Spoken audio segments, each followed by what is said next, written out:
Okay, so the next thing we're going to talk about is topic angles for your press release. People tend to overthink that they need this great newsworthy topic angle. I've talked about this, many times before. But something as simple as just getting a good review or a new contract can work as just fine. You don't have to have groundbreaking news every time you want to send out a press release. And so don't let that whole "I don't have a newsworthy angle" bit get into the way of maintaining that release schedule.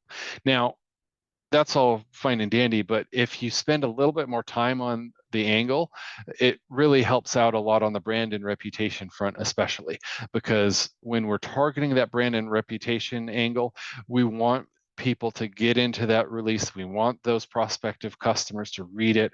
We want to really kind of direct how they're thinking about that client as by using that press release as a news article. And for a lot of your customers and clients, that's going to be just as important as just getting those rankings in place. We do have a downloadable PDF that can help with some angles, if you're struggling. And I've been playing around a little bit with some code in my spare time, such that it is that lets that will maybe eventually turn into a tool that will help you, kind of automatically get some angles. But at the end of the day, pick a great angle if you can. If you can't, pick something that works and just get that release out the door.